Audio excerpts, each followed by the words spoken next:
Vamos a hablar del Plan Guzmán. Estamos mal, pero ¿vamos bien? Está aquí Federico Furiase. Muchas gracias, Federico. ¿Qué tal, Luciana? Un placer. Economista, director de estudio EcoGo. Bueno, Federico, vamos a tratar de entender qué está pasando con la economía hoy. La deuda está en el centro del debate del Congreso y de la opinión pública, pero hay muchas preguntas. Por ejemplo, el Banco Central. ¿Qué niveles de reserva? ¿Qué está haciendo el Banco Central de Alberto Fernández en este momento?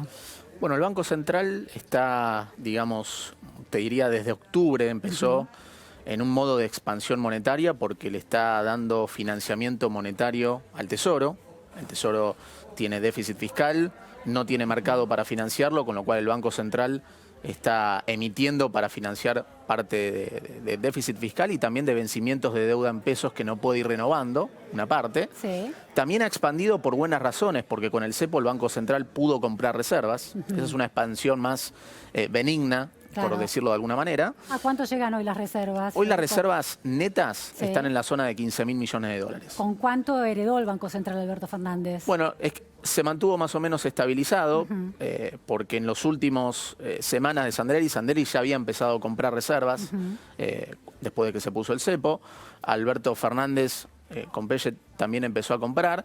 Lo que pasa que también han habido vencimientos de deuda en dólares que mientras se está negociando la deuda se pagan con reservas. Claro. De hecho, en la Ley de Solidaridad Social y Reactivación Productiva hay una señal muy importante donde hay un permiso para que el Tesoro le coloque una letra intransferible al Banco Central por 4.500 millones de dólares y esos dólares que salen de las reservas se van a usar para ir pagando vencimientos de deuda, de intereses, mientras se negocia la deuda. Esa fue una señal muy recibida por el mercado. Es decir, el Banco Central le dio dólares y a cambio le dio una letra. Le da las reservas, el Tesoro le da una letra, que es esta letra intransferible. Sí. Por eso es clave que el Banco Central pueda seguir comprando dólares del superávit comercial, que tenemos exportaciones por arriba de las importaciones. Gracias a la baja de actividad, ¿no? Gracias a la caída de las importaciones. Es la contrapartida de la recesión y la caída en las importaciones, pero eso le permite compensar la caída en reservas que tenemos porque el Tesoro le enchufa la letra intransferible para ir pagando vencimientos de intereses mientras se negocia la deuda y evitar, digamos, un default en lo que tiene que ver con la deuda de legislación internacional, ¿no? Pero hay mucha incertidumbre en torno a cómo va a seguir la negociación de la deuda y sobre todo el ruido en la provincia de Buenos Aires. Tengo preguntas sobre esto de la expansión de la base monetaria. Suena a warning, preocupación por el grado de inflación y de hiperinflación que eso podría generar. Sí, digamos, el riesgo de hiperinflación yo no lo veo de corto plazo. En un contexto de cepo donde el Banco Central tiene las reservas, no veo un riesgo de hiperinflación. Sería mucho más difícil porque las reservas se podrían ir mucho más rápido. La hiperinflación en Argentina, digamos, el caldo de cultivo es cuando el Banco Central se queda sin reservas, el tipo de cambio no tiene techo y cuando la emisión monetaria para financiar el déficit es persistente en el tiempo. Claro. Ahora, claramente, si sigue habiendo emisión monetaria, está bien que el Banco Central ahora está retirando parte de la emisión monetaria porque a pesar de la baja en la tasa de interés, Pelle ha esterilizado, ha retirado pesos del mercado vía LELIX, a pesar de que bajó la tasa de interés. Sí. Amortiguando, está, la tasa de interés? Está en la zona de 50% la tasa de LELIC. ¿Sanleris a cuánto la había dejado? La había dejado, la empezó a bajar, la llevó a la zona de 58, ahora está en la zona de 50. Pero a pesar de esa baja, ha retirado parte de la emisión monetaria que volcó por compra de dólares. Es decir, que hubo interesados en quedarse con LELIX por esta tasa de interés. Que son básicamente los bancos. Donde no hay demanda de crédito. Entonces los bancos no pueden dolarizarse por cuestiones regulatorias, no hay demanda de crédito, con lo cual siguen yendo a las LELIX del Banco Central. Por más que el Banco Central quiera a mediano plazo ir bajando su exposición, digamos, en LELIX y reactivar el crédito, de corto plazo no tiene mucho margen porque no hay demanda de crédito y porque buena parte de esta emisión monetaria que ha habido desde noviembre para acá, donde la base monetaria se amplió en 300.000 millones de pesos aproximadamente, terminó filtrándose en la brecha. Ese es el problema. El problema es... Espera, antes de ir a eso, de cómo esta idea, este concepto de filtrarse en la brecha, Guzmán había dicho que emisión monetaria, no había manera de que eso fuera un camino decidido por el gobierno, pero está pasando.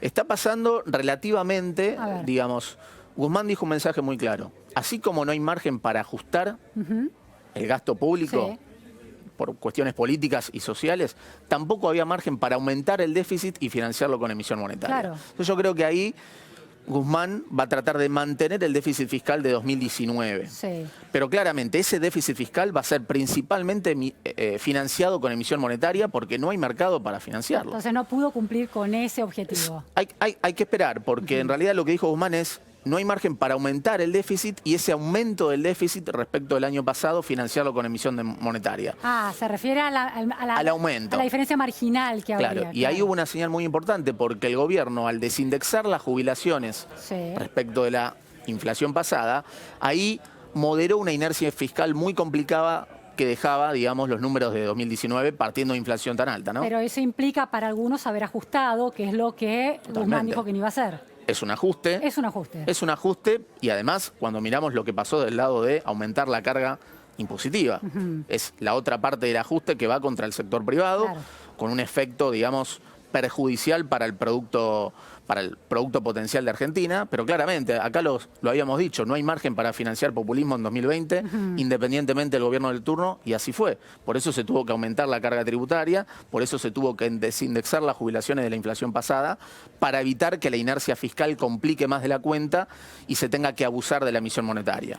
Federico, la decisión poco simpática, aunque revestida y cincelada por la retórica del proyecto solidario de las jubilaciones, ¿no? El ajuste a las jubilaciones, el freno de la actualización según lo decidido por ley, ¿es la carta de negociación central para el ministro Guzmán a la hora de renegociar la deuda? Es una señal muy importante porque eso, repito, te saca la inercia fiscal complicada que tenías. Digamos, eso no te permitía bajar la inflación y ajustar el déficit fiscal. Necesitabas continuamente acelerar la inflación y eso no es sostenible en el tiempo. Ahora, la otra parte que falta, por ahora lo que tenemos es anestesia. El gobierno aplicó anestesia, congeló dólar oficial, tarifas y combustibles.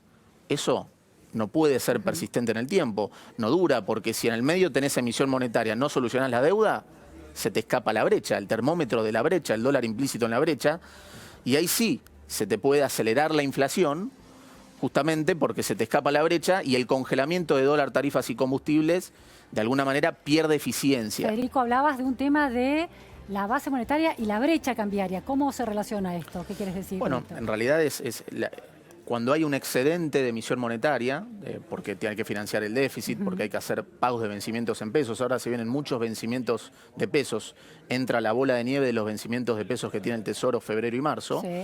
Si no hay demanda de pesos, bueno, buena parte de esos pesos pueden filtrarse a la brecha. Si la brecha comienza a escalar rápidamente... ¿Desde dónde se filtra, bueno, para entenderlo bien? Los agentes no quieren esos pesos, entonces hacen operaciones de contado con liquidación, compran dólares a través de compra de bonos, con pesos compran los bonos en dólares, después esos bonos en dólares los venden, se hacen de los dólares y eso genera una presión en la brecha o directamente van al mercado informal, porque estamos en un contexto demanda, de cepo. Sube el precio del dólar informal, del dólar implícito en la brecha. ¿Cuál es el problema? Que si la brecha crece continuamente y el dólar de la brecha se aleja del dólar oficial, todos los agentes de la economía van a mirar más cerca el dólar de la brecha que el dólar oficial para formar expectativas hacia adelante. ¿Y eso es inflación? Ahí es cuando claramente el congelamiento de dólar oficial, tarifas y combustible pierde eficacia en coordinar expectativas. La economía real está moviéndose en un dólar mucho más alto. Exactamente, ahí empieza el riesgo de que la inflación se acelere y además es una muy mala señal para los exportadores.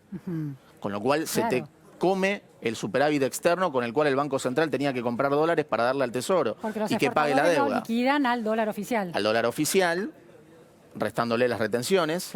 Además, los importadores ven que ese dólar oficial no va a ser sostenible, con lo cual aumenta la demanda de los importadores. La tormenta perfecta. Y van a tener que poner restricciones. Por eso es clave que el gobierno contenga la brecha y hoy para contener la brecha se necesita consistencia monetaria, es decir, que el Banco Central retire el excedente, pero además... Retira el excedente de pesos. De pesos, pero además no alcanza con eso. ¿Con LELIQs o con qué? Con LELIQs, básicamente. Pero Alberto Fernández no estaba de acuerdo con los LELIQs y las tasas altas para las LELIQs. No estaba de acuerdo. Cuestionaba el sistema financiero como aquel que había ganado mucho durante el macrismo, durante Cambiemos. Exactamente, pero si tenés un excedente de pesos, no tenés la negociación de la deuda aceitada y tenés un evento de crédito en la provincia de Buenos Aires, el impacto de la brecha cambiaria y la aceleración y la inflación va a ser muy perjudicial para la recuperación de los salarios. Entonces, hay que tener esto en cuenta. El gobierno tiene que contener el riesgo de un evento de crédito en la provincia de Buenos Aires, acelerar los tiempos de la negociación de la deuda en dólares soberana para que estos vencimientos de pesos que tenemos ahora no terminen exigiendo emisión monetaria del Banco Central con impacto contingente en la brecha cambiaria. Leo una declaración tuya en relación a qué es éxito. Te quiero preguntar esto. Decías, para que baje la inflación y el riesgo país y las tasas es necesario una renegociación exitosa de la deuda. ¿Qué es una renegociación exitosa? Claro, digamos, la negociación de la deuda es como un evento bisagra este año. No hay manera de reactivar la economía, de que mejore el bolsillo del consumidor, de que las pymes accedan a tasas más bajas, si no tenemos un resultado exitoso en la negociación de la deuda. ¿Qué significa una negociación exitosa de la deuda? Sí. Tiene que ser algo que le permita a la economía argentina evitar el default generalizado de la deuda, bajar el riesgo país, que a partir de ahí el Banco Central pueda bajar más rápido las tasas de interés sin que pase factura a la brecha, aumentar la cantidad de dólares, que empiecen a entrar dólares, que hoy con el riesgo país en 2.000 puntos básicos es imposible. Entonces, la economía argentina, para crecer, para que haya consumo, el salario le tiene que ganar la inflación y para financiar eso se necesitan dólares. Entonces, una negociación exitosa de la deuda es la que te permite bajar el riesgo país, bajar las tasas de interés, mejorar la demanda de activos en pesos, con lo cual la emisión monetaria no va directamente a inflación, y sobre todo que haya dólares en la economía para financiar consumo e inversión. Por eso es tan importante la negociación exitosa de la deuda. Claro, no se trata simplemente de un tema macroeconómico, sino que derrama directamente sus efectos sobre la economía argentina y el bolsillo de la gente. Totalmente. Como lo decíamos en algún momento, ¿no hay manera de que el gobierno ponga plata en el bolsillo de la gente con emisión monetaria? No hay manera de hacer eso sin que se acelere la inflación si no tenés una negociación exitosa de la deuda. Te hago una pregunta, Federico. Una negociación exitosa significa que los acreedores, FMI o bonistas, vuelven de alguna manera a entregarle credibilidad a la Argentina. Claro. Eso baja naturalmente la tasa de interés. El riesgo país. ¿Y Argentina puede salir a pedir plata prestada nuevamente? Podría eventualmente con el tiempo volver a los mercados, conseguir dólares, exactamente, para financiar inversión. Pero claramente, negociación exitosa de la deuda requiere dos cosas.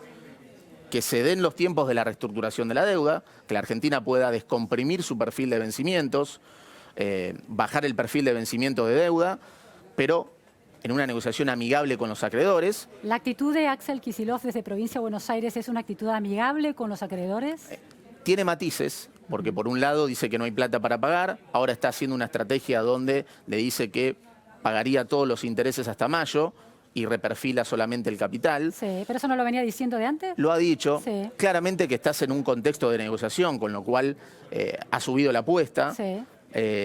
Claramente si los acreedores privados tienen la expectativa de que la nación va a salvar a la provincia de Buenos Aires, no hay manera de llegar a un acuerdo, con lo cual tiene lógica que Guzmán durante la negociación diga no va a haber salvataje. Pero, en mi opinión, dada la vulnerabilidad macroeconómica y los efectos potenciales que podría tener un evento de crédito en la provincia, en términos de la brecha, la negociación de la deuda soberana, el gobierno no debería dejar caer a la provincia por 250 millones de dólares. Muchísimas gracias, Federico Furiase. Los 250 millones de dólares claves en estos días en Argentina.